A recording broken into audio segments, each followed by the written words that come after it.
What's up, everybody, man? Let me move this mic over here really quick, bro. What's good with y'all, man? Welcome back to more Twin Russell Pod. And when I recorded the video yesterday, we was at 99 subscribers, and you guys, literally, by the time I uploaded the video yesterday, late last night, probably like 10:30, we was already at 102 subscribers. So appreciate that. We made the 100 subscriber milestone. We only gonna go up from here, bro. Like, just keep them subscriptions rolling in, bro. And y'all's killing it with the Jacob Part 2 video, bro. Appreciate that, man. Appreciate that shit a lot. But I want to bring another video, man. Yesterday I talked about Chad Gable and what I thought. And I said I was going to bring a video specifically from what happened to him last week. And I can see this, it's very intriguing because I can see this going a couple ways. And I hope it goes this way. Everybody's saying since Chad Gable, like they moved on from the IC title situation, which I don't think he's out of the running at all. I think he still will be there for sure. And him getting jumped per se by the Wyatt Sits at the ending of Monday Night Raw is going to serve as a layer to the Alpha Academy story, because you remember, you remember Otis, Matt Scene, and Tozawa left at least like 25-30 minutes before the Wyatt Sits debuted, and we ended up getting the result from Chad Gable that we got, which was him like this on his picture right here, laid up, eyes closed, blood coming down from his head. And I think WWE will use this as a angle to be like, to get the Alpha Academy back in the fold. And Chad Gable will probably be like, see, if you guys were here last week, I wouldn't have got jumped. I would have had my number one guy watching my back, Tozawa watching my back, Maxine watching my back. I wouldn't be an easy target if you guys were there with me. So I see this playing out tonight that way, and then possibly we get Chad Gable doing something with the Creeds probably in the next couple weeks to set up something to where they jump Otis and Tozawa and beat them down, and he get the new version of the Alpha Academy. So the whole talk all last week after Monday Night Raw was that Chad Gable was done with everything, like he's going to go down further down the totem pole. But I think the story still continues because he's got one of the best stories in WWE on Monday Night Raw anyway. So I will pump the brakes on saying he's not, I ain't going to say buried, but he's not on the top of certain storylines, especially the IC strap type of storyline and stuff like that.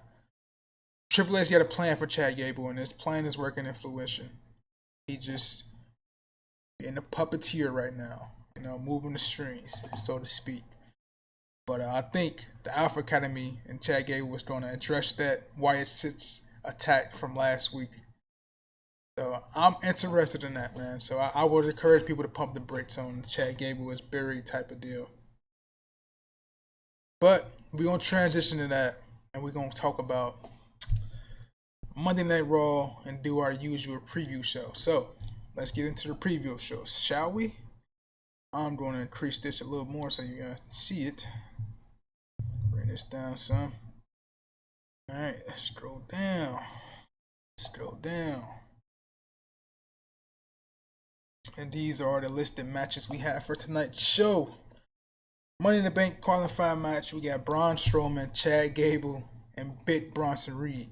And as you know, once Chad Gable got attacked last week by the Wyatt Sits, he was on medical, he was like a medical absence, so they took him out of this match after that. And then just as I want to say Friday or Saturday, Adam Pearce was on Twitter and he announced that Chad Gable was able to, be back on Raw. So they took Dragunov out of the match, who replaced Chad Gable once he got attacked by the Wyatt Sits members. And now Chad Gable will be in the qualifying match tonight. And he's going to go against Braun Strowman and Bit Bronson Reed. The two big men will cancel themselves out. Braun Strowman is not done with the Judgment Day quite yet. And Bronson Reed, we haven't really seen him that much on Monday Night Raw compared to where he was prior to that. But the big man, I think, will cancel himself out, and I'm going to take Chad Gable on this. He's the guy with the best story going into this match.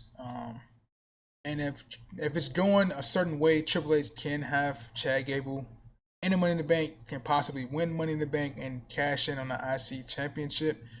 It wouldn't be out of the realm of possibility because we saw Austin Theory cash in his Money in the Bank briefcase for the US Championship when Seth Rollins had it. So if Chad Gable is obsessed with the Intercontinental Championship as he has been, that's one direction to go for it. But me, if I'm getting the briefcase, I'm going for the main prize. So ain't no telling what he'll do. But I'm gonna take Chad Gable in this matchup. And then that'll increase the field to Jey Uso, Chad Gable on Raw.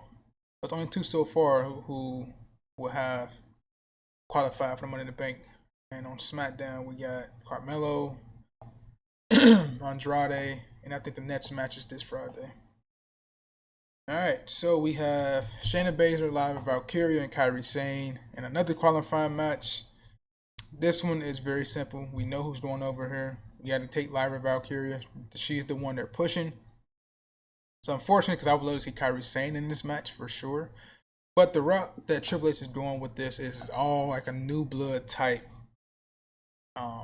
Not the way to make this sound like that, but like the new superstars on the rise in the Money in the Bank. That's what the route Triple H I've seen he's doing for so far. So I'm gonna take Lyra Valkyria in this match, and Shayna Baszler still got the issue with the Isla Dawn. So that this would be another loss for a Damage Control member. Hopefully, EO don't kick Kairi Sane out of the group. Hopefully, but I'm gonna take Lyra Valkyria in this one. Then we had Kofi Kingston taking on Karrion Kross. I mean, their story is pretty hit or miss. Karrion Kross hasn't really had too much to do on the main roster since coming back after being fired.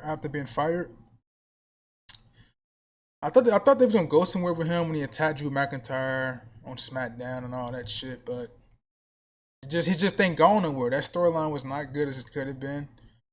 And Karrion Kross has just been stuck, man. I'm gonna take Karrion Kross. I like Karrion Kross. I would love to see him get in that mid to up tier card.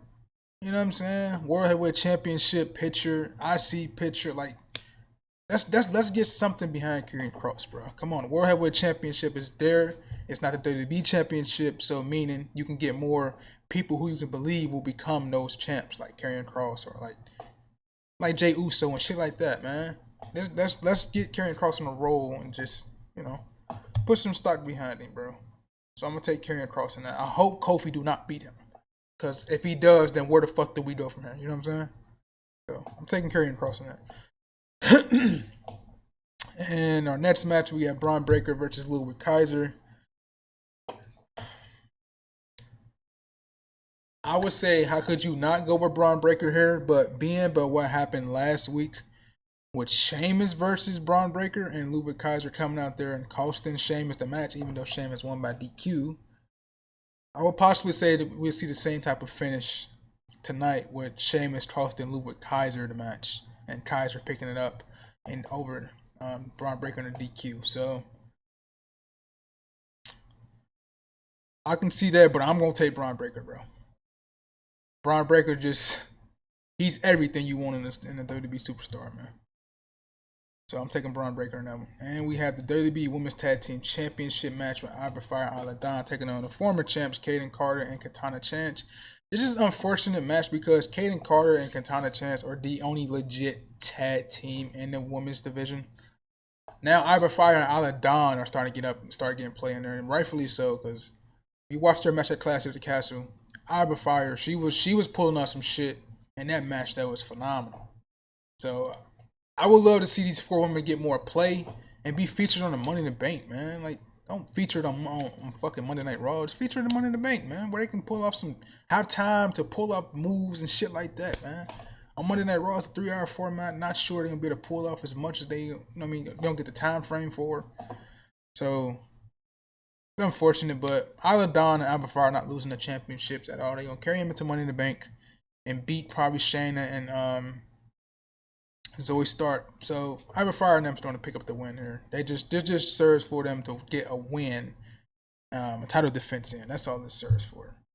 Let's see what else they got on the preview show. Let's see. Okay, that's really it, man. So we're gonna see what Drew McIntyre said he would be on the show tonight. Hopefully Seth Rollins is there. We get more build between Seth and we get more build between Damian Priest. Now I already told you guys what I thought about that match. I think that match is it's going toward the triple threat. It's not gonna take away from Gunther's spotlight, you know.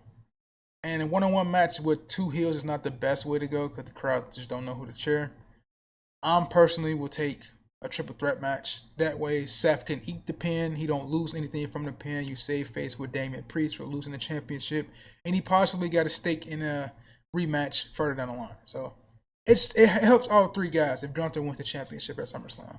I would do a triple threat. But yeah, man. See if we get more Wyatt sits tonight. And see what happens, man. So that's the preview show for Raw. That's my thoughts on the Chad Gable situation from last week. I hope you guys take it easy, bro. I will be dropping more videos soon. So until next time, I'm out, man. Peace out, bro.